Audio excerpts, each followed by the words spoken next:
નમસ્કાર ગુજરાતના અધિકારી મિત્રો, આજે આપણે જોવાના છે 18 એપ્રિલ 2025નું મોસ્ટ ઇમ્પોર્ટન્ટ કરંટ અફેર।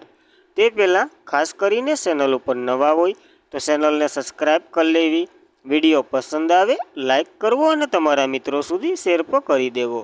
તો ચલીએ આજના ક્લાસની આપણે શુભ શરૂઆત કરી દઈએ। તો કયું રાજ્ય સંપૂર્ણ ડિજિટલ સાક્ષરતા પ્રાપ્ત કરનાર પ્રથમ રાજ્ય બન્યું છે? તો કેરલે આ રેકોર્ડ બનાવ્યો છે। હવે ડિજિટલ સાક્ષરતા એટલે શું? તો કે કોઈ પણ વ્યક્તિને વોટ્સઅપ, ઇન્સ્ટાગ્રામ ગમે એક ફિલ્ટર ચલાવતા આવડતું હોય તો એને ડિજિટલ સાક્ષરતા તરીકે ગણી શકીએ આપણને। વિસ્તૃતમાં જોઉં તો કેરળ સરકાર સંપૂર્ણ ડિજિટલ સાક્ષરતા પ્રાપ્ત કરનાર પ્રથમ રાજ્ય બન્યું છે। રાજ્ય સરકાર હવે ભારતના રાષ્ટ્રપતિની સત્તાવાર જાહેરાતની પુષ્ટિની રાહ જોઈ રહ્યું છે। એમ ડિજિટલ સાક્ષરતા માટે એક રાષ્ટ્રીય ડિજિટલ સાક્ષરતા મિશન દ્વારા નિર્ધારિત માર્ગદર્શનથી ઘણું આગળ વધ્યું છે, જે ફક્ત 60 વર્ષ સુધીની ઉંમરના લોકો માટે જ તાલીમ આપવાની જરૂરી હતી, પણ આ કાર્યક્રમમાં તમામ ઉંમરના લોકોને સમાવેશ કરી દીધો। એટલે કે 60થી વધારે ઉંમરના લોકોને પણ અહીંયા તાલીમ આપી દીધી કે તમે વોટ્સઅપને ઇન્સ્ટાગ્રામને વાપરો। 2022માં તિરુવનંતપુરમના જે પુલમ ગામ પંચાયત દ્વારા તમામ રહેવાસીઓને ડિજિટલ સાક્ષરતા આપવા માટે એક પાયલટ પહેલ તરીકે કેરળ વિચાર રજૂ કર્યો હતો, અને એના જ ભાગરૂપે આખું રાજ્ય આ સિદ્ધિ મેળવી ચૂક્યું છે।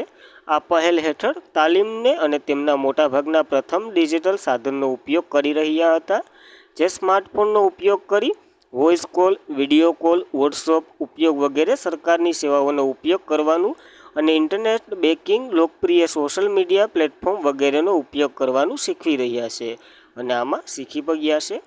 તો આપણે કેમ જે સાક્ષરતા ગણીએ એ 8 વર્ષની ઉંમર, એટલે કે 8 વર્ષની કોઈ પણ વ્યક્તિ હોય એને ગમે એક વિષયમાં વાંચતા લખતા ને બોલતા આવડે, એને સાક્ષરતા એવી રીતના કંઈક કોડિફાય છે ને એવી રીતના જ આ ડીજી સાક્ષરતા પર છે, યાદ રાખવું। કેરલા હાસિલ કર્યું છે। કેપિટલની વાત કરીએ તો તિરુવનંતપુરમ, સીએમ પિનારાઈ વિજયન છે, સરકાર તો કે રાજેન્દ્ર વિશ્વ આલ્યકરની છે, એટલે કે એ ગવર્નર છે। યાદ રાખવી એટલી માહિતી કેરળ વિશે। ત્યારબાદ 14 મેના રોજ 52માં ચીફ જસ્ટિસ ઓફ ઇન્ડિયા તરીકે કોણ શપથ ગ્રહણ કરવાના છે? તો BR ગવાઈ આ પદ હાસિલ કરવાના છે। શા માટે? તો કે સંજીવ ખન્ના ઓલા થવાના છે રિટાયર અથવા તો નિવૃત્ત। તો ભારતના મુખ્ય ન્યાયાધીશ હાલ સંજીવ ખન્ના છે, 51મા નંબરના, જે બુધવારે સુપ્રીમ કોર્ટના સૌથી વરિષ્ઠ ન્યાયાધીશ જસ્ટિસ BR ગવાઈને તેમના અનુગામી તરીકે ભલામણ કરી, અને જસ્ટિસ ગવાઈ 14 મેના રોજ 52માં ચીફ જસ્ટિસ શપથ ગ્રહણ કરશે। શા માટે? આપણે વાત કરી 13 મેના રોજ નિવૃત્ત થવાના છે સંજીવ ખન્ના, એટલા માટે। અને રાષ્ટ્રપતિ દ્રૌપદી મુર્મુ આ પદ માટે શપથ લેવડાવશે ચીફ જસ્ટિસ ઓફ ઇન્ડિયાને। એ બંનેને હામહામા શપથ હોય તો એ પણ યાદ રાખવું। ત્યારબાદ આપણે સુપ્રીમ કોર્ટની થોડીક વાત કરી લઈએ એના ફેક્ટો વિશે, ત્યારબાદ એના આર્ટિકલે જોવું તો કલમ 124થી 147 ભાગ 5માં સુપ્રીમ કોર્ટની વાત કરેલી છે, જે ફેડરલ કોર્ટની સ્થાપના 1935ના અધિનિયમ મુજબ કરવામાં આવી હતી, પણ એનો ચુકાદો લંડનમાં પાછો રિન્યુએબલ એટલે કે રીઓપન થતો, એટલા માટે એને સર્વોચ્ચ ન્યાયાલય નથી કહેવાતી। ત્યારબાદ સુપ્રીમ કોર્ટે 28 જાન્યુઆરી 1950ના રોજ તેનું કાર્ય એટલે કે ત્યાં નવી દિલ્હી ખાતે સ્થાપના કરવામાં આવી હતી। સ્થાપનાના પહેલા જજ ત્યારે ઓલું માળખું હતું તો કે એક ચીફ જસ્ટિસ હતા અને બીજા 7 અન્ય ન્યાયાધીશ હતા। પ્રથમ ચીફ જસ્ટિસ હરિલાલ કે કણિયા હતા, એક ગુજરાતી પણ છે। પ્રથમ મહિલા ન્યાયાધીશની વાત કરીએ તો ફાતિમા બીબી છે, જેનું મૃત્યુ થઈ ગયું, અને એને પદ્મભૂષણ 2024માં આપ્યો છે। સૌથી લાંબા ચીફ જસ્ટિસ તરીકે રહેનાર વાયવી ચંદ્રચૂડ, 16મા નંબરના, 7 વર્ષ અને 4 મહિના જેટલો ગાળો। સૌથી ટૂંકા ચીફ જસ્ટિસ જે કમલ નારાયણ એટલે કે નારાયણ સિંહ, 22મા નંબરના, 17 દિવસનું જ ખાલી ઓલી હતી રહ્યા હતા। 50મા નંબરના chief justice of India DY Chandrachud હતા, જે 2024માં નિવૃત્તિ લીધી હતી। ત્યારબાદ સંજીવ ખન્ના આવ્યા હતા, એ હાલ નિવૃત્ત થવાના છે। હવે BR વઘઈ આવશે। સુપ્રીમ કોર્ટનું સૂત્ર તો કે ધર્મ તતો જય, એટલે કે જ્યાં ધર્મ છે ત્યાં વિજય થાય। ખાસ કરીને સૂત્ર પર યાદ રાખવું, કારણ કે અગાઉ પૂછાઈ ગયું છે।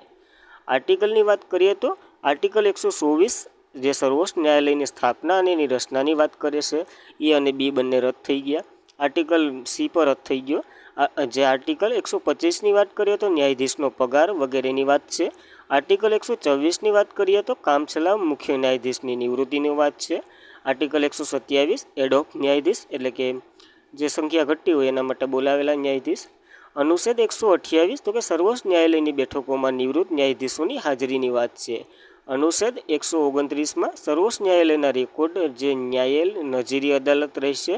અને અનુચ્છેદ 130 જે તો કે સર્વોચ્ચ ન્યાયાલયનું સ્થળ નક્કી કરશે. તો ખાસ કરીને એટલે IMP છે, નકર તો 147 સુધી છે, તો એ પણ યાદ રાખવા.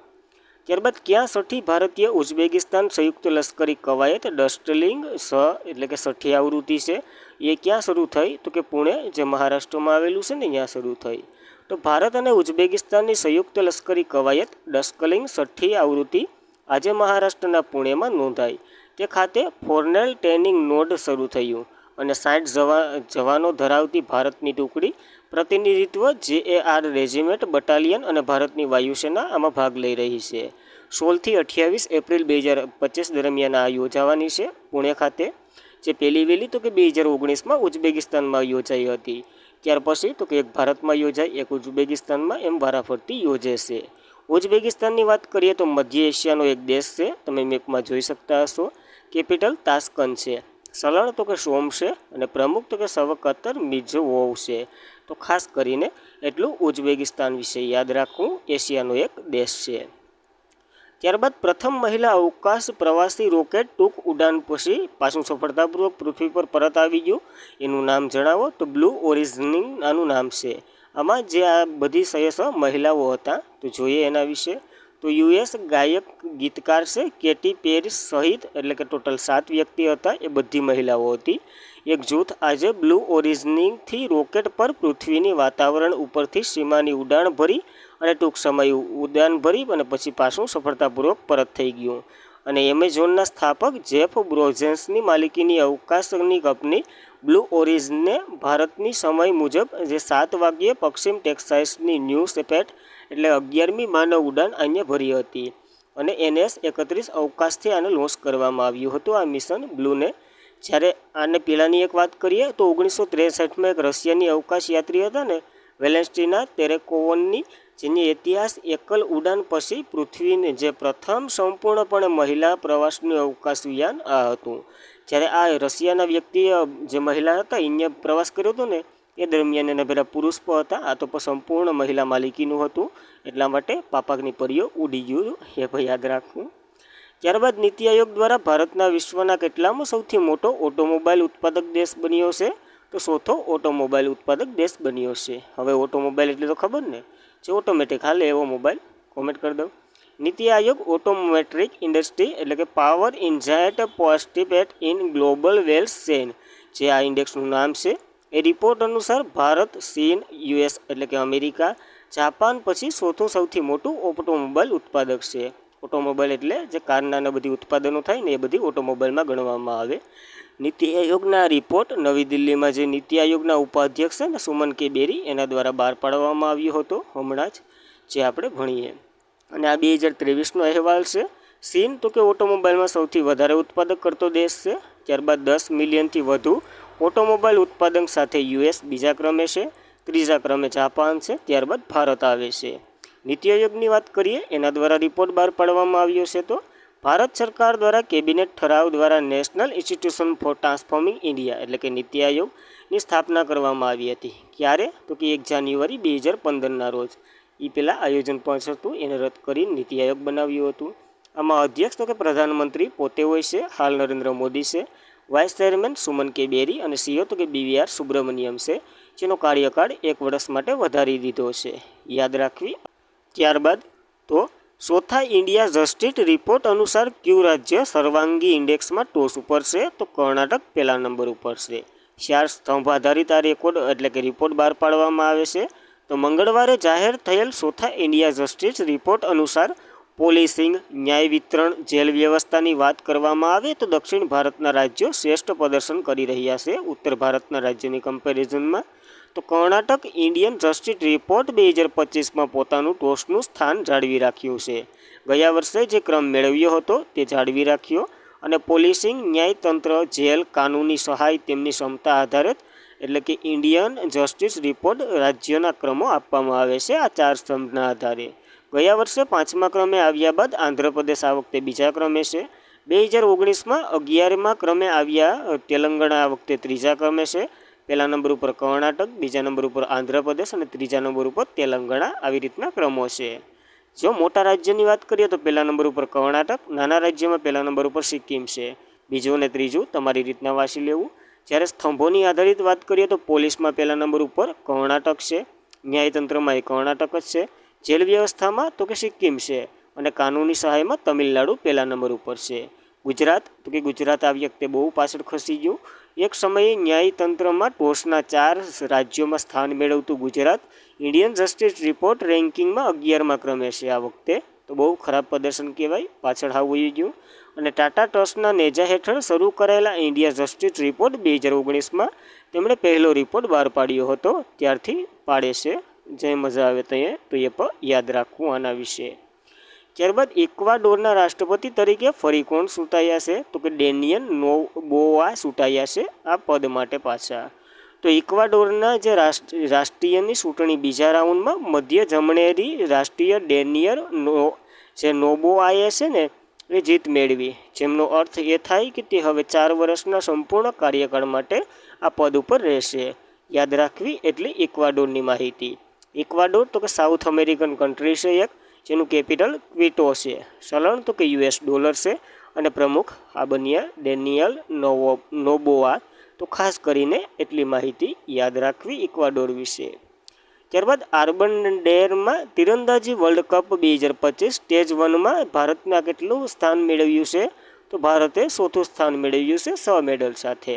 તો ભારતીય તીરંદાજીએ તીરંદાજી વર્લ્ડ કપ 2025ના સ્ટેજ 1 ટૂંકમાં 3 થી 4 ટેસ્ટનું આયોજન થવાનું છે. એમાં પહેલા ટેસ્ટ જેમાં 4 મેડલ જીત્યા છે ભારતે, 1 ગોલ્ડ, 1 સિલ્વર અને 2 બ્રોન્ઝ સાથે પોતાનું સ્થાન જાળવી રાખ્યું.